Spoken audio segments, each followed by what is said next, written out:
சரவண ஜோதியே நமோ நம. வாழ்க வையகம், வாழ்க வளமுடன். அனைத்து தமிழ் நெஞ்சங்களுக்கும் கனிவான வணக்கங்கள். நிகழும் ஸ்ரீ மங்களகரமான குரோதி ஆண்டு ஆகஸ்ட் மாதம் 17ஆம் தேதி சனிக்கிழமை அன்று பூராடம் நட்சத்திரத்தில் திரையோதசி திதியில் பிரீத்தி நாமயோகத்தில் கௌளவம் கர்ணத்தில் சித்த யோகத்தில் சனி மகா பிரதோஷம் கூடிய நன்னாளில் இந்த மகத்தான ஆவணி மாதம் பிறக்கிறது. ஆவணி மாத கிரக நிலைகளை பார்க்கும் போது ரிஷப ராசியில் குரு பகவானும் செவ்வாய் பகவானும், கடக ராசியில் புதன் பகவானும், சிம்ம ராசியில் சூரிய பகவானும் சுக்கிர பகவானும் உள்ளனர். கன்னி ராசியில் கேது பகவானின் சஞ்சாரம் உள்ளது. கும்ப ராசியில் சனி பகவான் வக்ரத்தில் உள்ளார். ராகு பகவான் மீனராசியில் பயணம் செய்கிறார். இந்த மாதம் கிரகங்களின் பெயர்ச்சி என எடுத்துக்கொண்டால் ஆவணி மாதம் 10ஆம் தேதி செவ்வாய் பகவான் ரிஷப ராசியில் இருந்து மிதுன ராசிக்கும், சுக்கிர பகவான் சிம்ம ராசியில் இருந்து கன்னி ராசிக்கும் பெயர்ச்சி அடைகின்றனர். ஆவணி மாதம் 15ஆம் தேதி புதன் பகவான் கடகராசியில் இருந்து சிம்ம ராசிக்கு இடப்பெயர்ச்சி அடைகின்றார். இந்த கிரகங்களின் பெயர்ச்சி மற்றும் சிம்மத்தில் இணையும் சூரியன் புதன், கன்னி ராசியில் இணையும் கேது சுக்கிரன் ஆகிய கிரகங்களால் இந்த ஆவணி மாதத்தில் உங்கள் ராசிக்கு உண்டாகும் சுப பலன்கள் என்ன என்பதனையும், அசுப பலன் ஏற்படுமாயின் ராசிக்காரர்கள் செய்ய வேண்டிய பரிகாரம் என்ன, வழிபட வேண்டிய தெய்வம் யார் என்பதனை பற்றி விரிவாக காண்போம். உங்கள் வாழ்வில் வளமும் நலமும் செல்வ செழிப்பும் பெற்று வாழ்வில் உயரிய நிலையை அடைய எல்லாம் வல்ல எம்பெருமானை வேண்டி விரும்பி கேட்டுக்கொள்கிறேன். கும்பராசி அன்பர்களே, இந்த மாதம் எதிர்பார்த்த காரியங்களில் வெற்றிகள் கிடைக்கும். வீண் வாக்குவாதங்களை தவிர்ப்பது நல்லது. அக்கம் பக்கத்தில் இருப்பவர்களுடன் சில்லறை சண்டைகள் ஏற்படும். வாகனங்களில் செல்லும் போது கவனம் தேவை. பூர்வீக சொத்துக்களில் வரும் வருமானம் குறையலாம். தொழில் வியாபாரம் மந்தமாக இருந்தாலும் பணவரத்து திருப்தி தருவதாக அமையும். கடன்களை அடைப்பதில் வேகம் காட்டுவீர்கள். உத்தியோகத்தில் இருப்பவர்கள் கூடுதலாக உழைக்க வேண்டி இருக்கும். உங்களது வேலையை கண்டு மேலதிகாரிகள் திருப்தி அடைவார்கள். குடும்பத்தில் இருந்த இறுக்கமான நிலை மாறும். கணவன் மனைவிக்கு இடையே கருத்து வேற்றுமை உண்டாகலாம். கவனம் தேவை. பிள்ளைகள் விஷயத்தில் நிதானத்தை கடைபிடிப்பது நல்லது. நண்பர்கள் உறவினரிடம் பேசும்போது பக்குவமாக பேசுவது நன்மையை தரும். பெண்களை பொறுத்தவரை எந்த காரியத்திலும் சாதகமான பலன் பெற வாக்குவாதங்களை தவிர்ப்பது நல்லது. வெளியூர் பயணங்களின் போது கவனம் தேவை. கலைத்துறையினருக்கு இருந்த பிரச்சனைகள் குறையும். பேசி எடுக்கும் முடிவுகள் நன்மையை தரும். அடுத்தவர்களுக்காக எந்த பொறுப்பையும் ஏற்காமல் இருப்பது நல்லது. அரசியல் துறையினரை பொறுத்தவரை வழக்கத்தை விட கூடுதலாக உழைக்க வேண்டியிருக்கும். பொருள் வரத்து கூடும். வெளியூர் பயணம் செல்ல நேரலாம். வெற்றி பெற தடைகளை தாண்டி உழைக்க வேண்டியிருக்கும். பெரியோரின் ஆலோசனைப்படி செயல்படுவது நல்லது. மாணவர்களுக்கு கல்வியில் வெற்றி பெற கூடுதலாக உழைக்க வேண்டியிருக்கும். உங்களது நடவடிக்கைகள் பெற்றோருக்கு திருப்தியை தரும். நட்சத்திர பலன்கள் அவிட்டம் 3, 4ஆம் பாதங்கள். இந்த மாதம் குடும்பத்தில் சுகமும் நிம்மதியும் இருக்கும். குடும்பத்திற்கு அதிகப்படியான வருமானமும் கிடைக்கும். கணவன் மனைவிக்கு இடையே சகஜ நிலை காணப்படும்.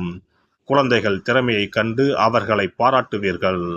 உறவினர் வருகை இருக்கும். யாரிடம் பேசும்போதும் நிதானமாக பேசுவது நன்மையை தரும். சதயம் நட்சத்திரம் இந்த மாதம் எதிலும் மிகவும் கவனமாக ஈடுபடுவது நன்மையை தரும். திட்டமிட்டு செயல்படுவது வெற்றிக்கு உதவும். பணவரத்து அதிகரிக்கும். அதே நேரத்தில் செலவும் கூடும். எதிர்பார்த்த உதவிகள் கிடைக்கும். துணிச்சல் உண்டாகும். அதனால் எதை பற்றியும் முன்பின் யோசிக்காமல் செயல்களில் இறங்கிவிடுவீர்கள். தேவையற்ற இடமாற்றம் உண்டாகலாம்.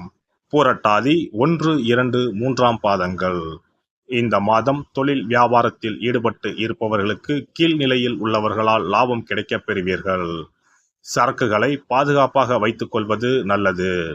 உத்தியோகத்தில் இருப்பவர்கள் எந்த ஒரு வேலையையும் செய்து முடிப்பதில் வேகம் காட்டுவார்கள். சக ஊழியர்கள் மூலம் உதவிகள் கிடைக்கும்.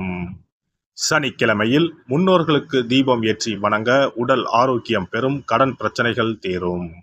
சிறப்பு பரிகாரம்: சொந்த வீடு அமைவதற்கு ஆன்மீக பரிகாரம். சொந்த வீடு கனவு நிறைவேற வேண்டும் என்பதற்காக எத்தனையோ கோவிலுக்கு சென்று எத்தனையோ பூஜை வழிபாடு என செய்தும் ஒன்றும் நடக்கவில்லை என்பவர்கள் வீட்டிலேயே இந்த எளிய பரிகாரத்தை செய்து வந்தால் நல்ல பலன் கிடைக்கும். எளிமையான இந்த 2 பரிகாரங்களை செய்து வந்தால் விரைவில் சொந்த வீடு யோகம் அமையும். அதனால் நம்பிக்கையுடன் இந்த சக்தி வாய்ந்த வழிபாட்டை செய்து வரவும். எவ்வளவுதான் சொத்து பணம் இருந்தாலும் நமக்கென்று ஒரு வீடு இல்லை என்றால் அது மனக்குறையாகவே இருக்கும். சொந்த வீடு வாங்க முடியவில்லையே என்பது பலரின் ஏக்கமாகவும் கனவாகவும் இருந்து வருகிறது.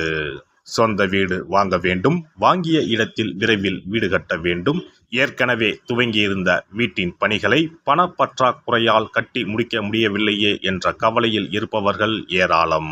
இப்படிப்பட்டவர்கள் வீட்டிலேயே எளிமையான 2 பரிகாரங்களை தொடர்ந்து செய்து வந்தாலே போதும். சொந்த வீடு வாங்க வேண்டும் என்று நினைப்பவர்கள், அதற்கான முயற்சியில் ஈடுபட்டிருப்பவர்கள் ஒரு சிறிய அகல் விளக்கில் விளக்கெண்ணெய் ஊற்றி தீபம் ஏற்ற வேண்டும்.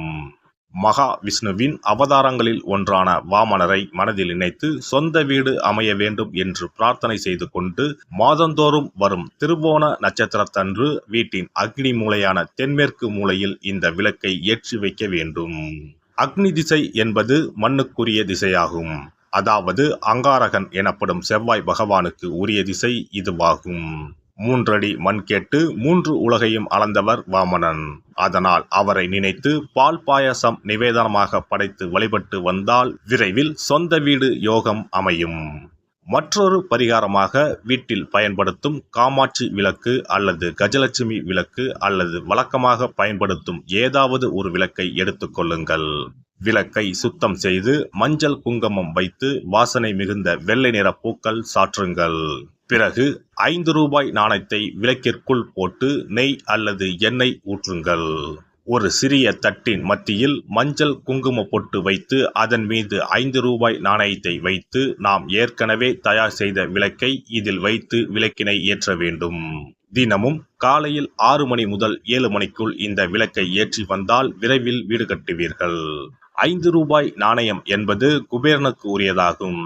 இதை விளக்கில் போட்டு ஏற்றுவதால் வீடு கட்டுவதற்கான அல்லது வீடு வாங்குவதற்கான பணம் ஏதாவது ஒரு வழியில் உங்களுக்கு கிடைக்கும்.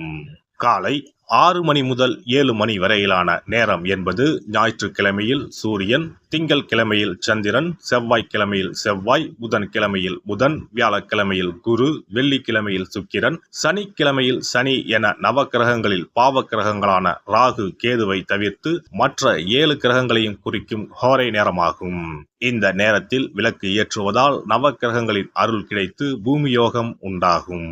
எந்த ஒரு பரிகாரம் என்றாலும் மனதில் முழு நம்பிக்கையோடும் இறைவனை உறுதியாக வேண்டி வழிபாடு செய்தால் மட்டுமே பலன் தரும்.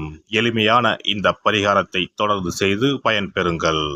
எல்லாம் வல்ல இறையருளால் நீங்களும் உங்கள் அன்பு குடும்பமும் உடல் நலம், நீலாயுள், நிறை செல்வம், உயர் புகழ், மெய்ஞானம் ஓங்கி வாழ்க வளமுடன். இந்த வீடியோ பதிவு உங்களுக்கு பிடித்திருந்தால் லைக் பண்ணுங்க, கமெண்ட் பண்ணுங்க, ஷேர் பண்ணுங்க, மறக்காம சப்ஸ்கிரைப் பண்ணுங்க, பக்கத்துல இருக்கிற பெல் பட்டனை கிளிக் பண்ணுங்க. நன்றி, வணக்கம். ஓம் நமச்சிவாய, சிவாய நம.